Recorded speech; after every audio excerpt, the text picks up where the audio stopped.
ओम ओम वः ओम जनः ओम महः ओम कुञ्जनः संस्थानं ब्रह्माण्डे नास्ति किञ्चन वेंकटेशसमो देवो न भूतो न भविष्यति समस्त परिवारान् विश्वाकारं गुरुवारोहन्तु पुष्पणे याश्च पुण्डरीकाणि समुद्रं नराय नमः ओम शौर्ये नमः ओम चक्र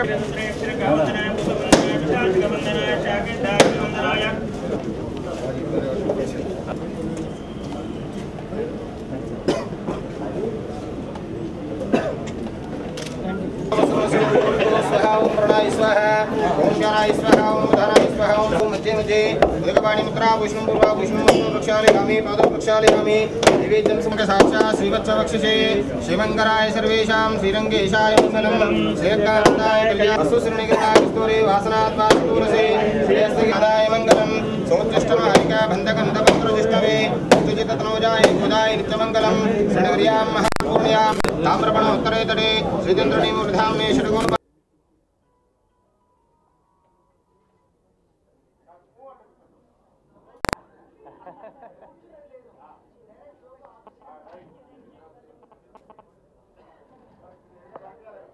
నాకెవ్వరూ లేరు. నాకు అసలు సినిమా దాంట్లో ఒక పరిచయం అనే వ్యక్తే లేడు. అలాంటి ఏమీ తెలియని పెద్ద సముద్రం అనుకున్న ఈ సముద్రంలో నేను అడుగుపెట్టిన రోజు నేను అనుకోలేదు ఇన్ని చిత్రాలు తీస్తామని, ఇన్ని దర్శకత్వం వహిస్తామని, ఇంతమందికి అవకాశాలు ఇస్తామని, ఈ స్థాయికి వెళ్తామని ఆనాడు ఒక్క క్షణం కూడా నేను అనుకోలేదు. అయితే ఆ ప్రయాణంలో సక్సెస్ చాలా నిష్ఠగా పనిచేశాం కాబట్టి, అంటే ఏ పని మీద అయితే వచ్చామో, ఏ లక్ష్యం కోసమైతే వచ్చామో ఆ లక్ష్య సాధన కోసమే అదే లక్ష్యంగా ప్రయాణం చేయడంతో నాకు సక్సెస్ చాలా సులువుగా వచ్చేసింది. ఆ సులువైన లక్ష్యంలో నేను ఎన్నో చిత్రాలు నిర్మించాను. మా బ్యానర్లో ఎంతోమందిని పరిచయం చేయడం జరిగింది. మా బ్యానర్లో నీతోను నేనున్నాలో ఒక హీరోయిన్ పరిచయం చేస్తే అమ్మాయి నా మూవీ అయిపోగానే ఇమ్మీడియట్లీ ఓం శాంతి ఓం షారుఖ్ ఖాన్ మూవీలో హీరోయిన్ అయింది. అంటే మా బ్యానర్ మొదటి నుంచి కూడా మా బ్యానర్లో వచ్చిన ప్రతి సినిమాలో చేసిన అందరు నటులు కూడా అత్యున్నత స్థానానికి ఎదిగారు. ప్రతి బ్యానర్ అంటే ప్రతి మూవీలో ఎవరు కూడా మామూలుగా లేరు. అలాగా డెవలప్ అవుతున్న సమయంలో సినీ పరిశ్రమ ఈరోజున్న సంకటమైన పరిస్థితులు, ఈరోజు ఒక చిన్న సినిమా థియేటర్లో వెళ్ళాలంటే కష్టం, థియేటర్లో పుల్లింగ్ చేయాలంటే కష్టం. ఎందుకంటే ఆనాడు ఉన్న పరిస్థితులు వేరు, ఈనాడు ఉన్న పరిస్థితులు వేరు. ఆ రోజు నెగిటివ్ ఉండే, ఈరోజు డిజిటల్ వచ్చింది, టెక్నాలజీ మారింది, ఈరోజు మీడియా ప్రపంచం పెరిగింది, వందల టీవీలు వస్తున్నాయి, ఎంటర్టైన్మెంట్ పెరిగిపోయింది. ఆ రోజు ఎంటర్టైన్మెంట్ లేదు కాబట్టి 1000 మంది కూర్చునే థియేటరు ఒక చిన్న సినిమా, గుండమ్మ కథ వచ్చిన సినిమా హాల్ థియేటర్ నిండేది. కానీ ఈరోజు ఆ పరిస్థితులు లేవు, థియేటర్స్ నిండే పరిస్థితి లేదు. ఒక స్టార్ ఇమేజ్ ఉన్న హీరో థియేటర్స్లో రిలీజ్ అయినాక కూడా సబ్జెక్ట్లో దమ్ము లేదంటే స్టార్ ఇమేజ్ ఉన్న హీరో సినిమా కూడా ఫస్ట్ షోకి జనం లేని పరిస్థితి ఉంది ఈరోజు. అంటే మనం మారాలి. ఎలా? ప్రజల నాడిని పట్టుకోవాలి, ప్రేక్షకుల నాడి పట్టుకోవాలి, అప్డేట్ కావాలి. ఒకనాడు మొబైల్ ఫోన్ లేదు, ఇలా మొబైల్ ఫోన్స్ వచ్చాయి. ఒకనాడు ఇంటర్నెట్ లేదు, ఈరోజు ఇంటర్నెట్ వచ్చింది, టెక్నాలజీ డెవలప్ అయింది. అంటే మనం ఇంకా మూసలోనే కాకుండా ఇంకా కొత్తగా ఆలోచించాలి. ఈ మధ్యనే అనుకోకుండా ఒకరోజు మీటింగ్లో రామోజీరావు గారితో జరిగిన మీటింగ్లో ఆయన చెప్పిన ఆ లెజెండ్ చెప్పిన విషయాలు నన్ను చాలా ఇన్స్పైర్ చేశాయి. ఏముంది, ఈరోజు సినిమాలు అన్నీ 4 సీన్లు అతికేసి తీస్తున్నారని చెప్పారు. ఆ రోజు ఆయన పెద్ద ఆయన చెప్తుంటే నాకు ఒక్కసారి చలించిపోయాను. అయితే ఆయన కూడా మాటలు చెప్పారు, నేను చిన్న చిత్రాలే తీశాను, నేను పెద్ద సినిమాలు తీయలేక కాదు, ఎందుకు చిన్న చిత్రాలు తీసాయనే విషయాన్ని ఆ రోజు చెప్పినప్పుడు నేను చాలా హ్యాపీ ఫీల్ అయ్యాను.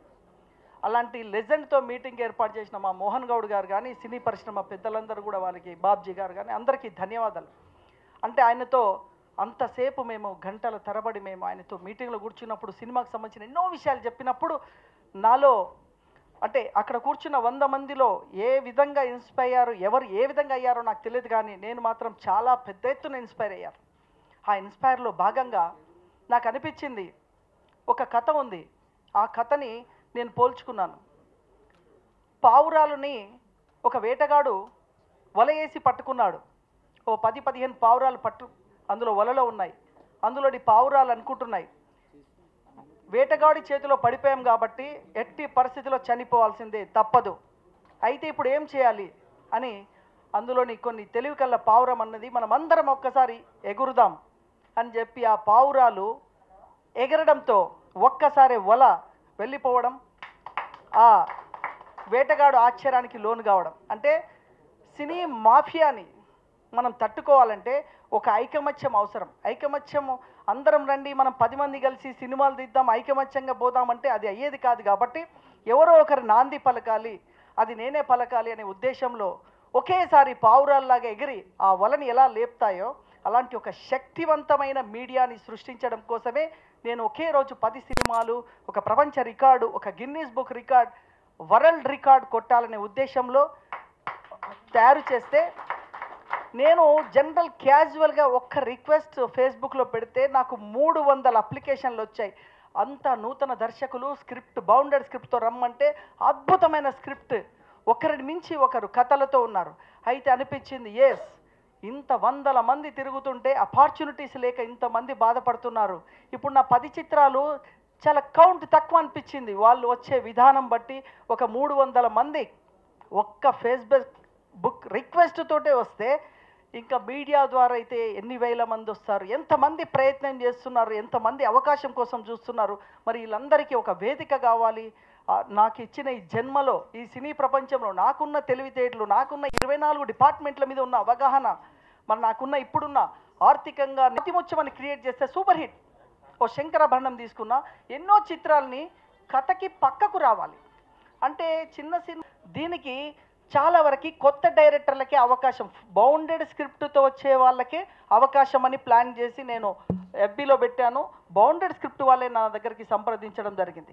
ఇందులో మేజర్గా 99% కొత్త నటులకే అవకాశం ఇవ్వమని చెప్పాను. ఎందుకంటే కొత్త వాళ్ళు ఎంతో 100 మంది తిరుగుతున్నారు, వాళ్ళకి అవకాశం లేక ఇబ్బంది అవుతుంది. నన్ను ఈ మధ్యన ఎస్టాబ్లిష్డ్ డైరెక్టర్స్ నన్ను అప్రోచ్ అయినప్పుడు నేను అన్నాను, మీరు డైరెక్టర్ అయ్యారు, ఈజీగా అయిపోయారు, కానీ వచ్చే డైరెక్టర్ కావాలంటే వాడికి ఎన్నో ఇబ్బందులు, కాబట్టి మనం వానికి అవకాశం ఇద్దామని కూడా మా దర్శక సోదరులు కూడా చెప్పడం జరిగింది.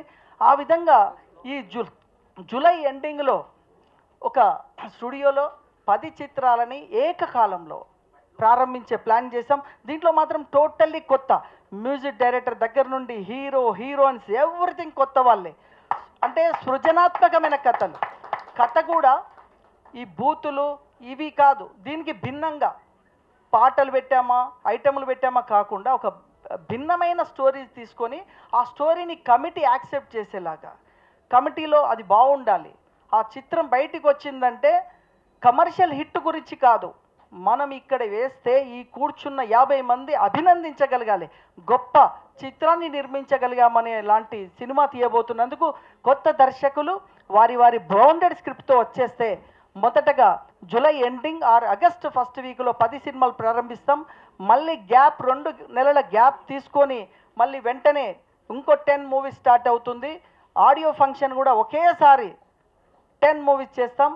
అండ్ సినిమా రిలీజ్ కూడా ఒకేసారి 2 రాష్ట్రాల్లో చేస్తాం. అది మా కాన్సెప్ట్ అండి. దీనికి ప్రత్యేకంగా అందరూ సహకరించాలి. ఇదొక నూతన వరవడి, నూతన ఉద్యమం, ఇదొక న్యూ ఇన్నోవేటివ్ ఐడియా. ఇది భగవంతుడు నాకు ఇచ్చిన ఐడియా. దీనికి అందరూ సహకరించాలని కోరుతూ, లోగో ఆవిష్కరణ కార్యక్రమానికి, పూజా కార్యక్రమానికి అధ్యక్షత వహించినటువంటి షాయి వెంకట్, అదేవిధంగా ఆర్ రామకృష్ణ గౌడ్ గారు, రామ్ సత్యనారాయణ గారు, మోహన్ గౌడ్, కాదంబరి కిరణ్, బసిరెడ్డి గారు, సురేష్ బాబు గారు, పద్మిని గారు, వరలక్ష్మి గారు, బాబ్జీ గారు, మురళి గారు, బెల్లం వేణుమాధవ్ గారు, మరియు వేదిక మీద ఉన్నటువంటి పెద్దలందరికీ, ఈ కార్యక్రమానికి వచ్చినటువంటి సినీ దిగ్గజాలందరికీ పేరు పేరున నా యొక్క హృదయపూర్వక నమస్కారాలు. షాయి వెంకట్ ఎప్పుడు చాలా రోజులుగా పరిచయం. ఆయన చేస్తున్నటువంటి ప్రతి కార్యక్రమం ఆయనను చూస్తుంటే చాలా సింపుల్గా కనిపిస్తాడు, కానీ చేసే పనులు మాత్రము అద్భుతంగా గొప్ప పనులు చేస్తుంటాడు. అదేవిధంగా ఒకేసారి 10 సినిమాలు తీయడం అనేది చిన్న విషయం కాదు. ఇది సినీ చరిత్ర లోపలనే చాలా గొప్ప విషయం. ఇది అందరికీ ఆదర్శనీయం కూడా.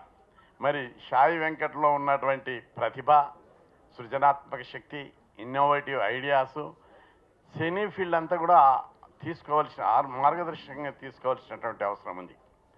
Cinema information technology, digital technology ప్రపంచంలో శరవేగంతో మార్పు చెందుతున్నటువంటి వ్యవస్థలో వస్తున్నటువంటి వ్యవస్థీకృతమైనటువంటి మార్పులకు తగ్గట్టుగా సినీ ఫీల్డ్ యొక్క ప్రాధాన్యత తగ్గిందని అనుకుంటున్నారు. కానీ అనుకున్నంత తగ్గలేదు. అదే ఇన్ఫర్మేషన్ టెక్నాలజీ, అదర్ టెక్నాలజీల ప్రభావం ఉన్నా సినీ పరిశ్రమ ఇంకా తన ప్రభావాన్ని కోల్పోలే.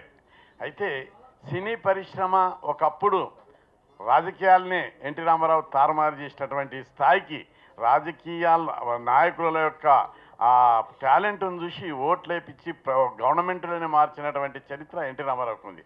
అంటే సినిమా ప్రజలను ప్రభావితం చేస్తా, ప్రజల అభిరుచికి తగ్గట్టు సినిమాలు తీయాలా, ఇది చాలా క్లిష్టమైనటువంటి అంశం.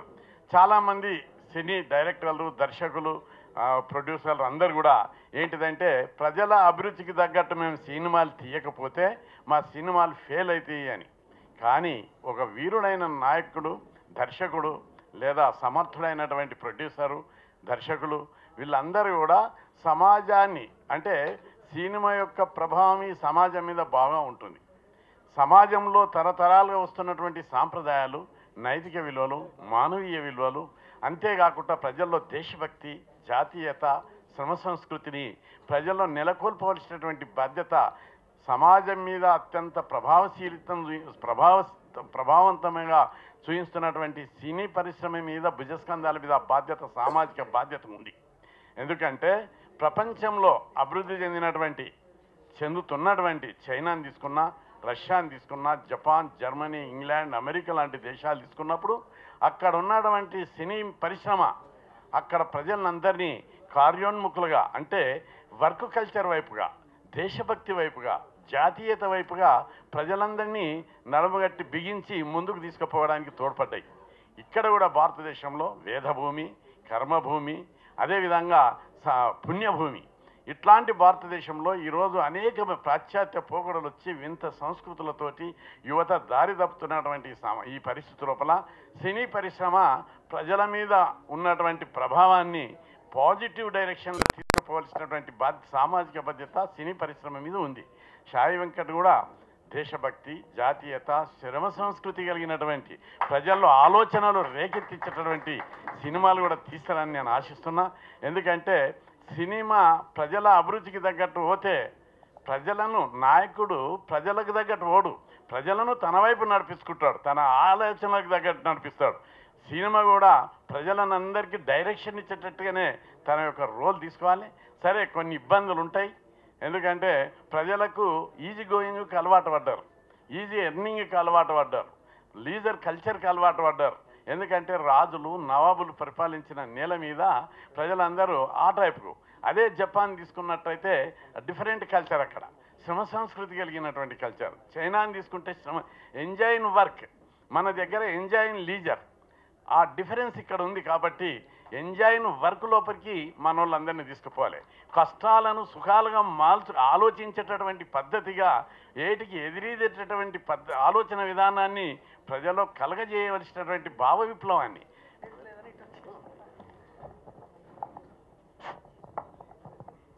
ఈనాటి కార్యక్రమానికి ముఖ్య అతిథిగా విచ్చేసిన కృష్ణయ్య గారు, ఎమ్మెల్యే, అలాగే వేదిక మీద ఉన్న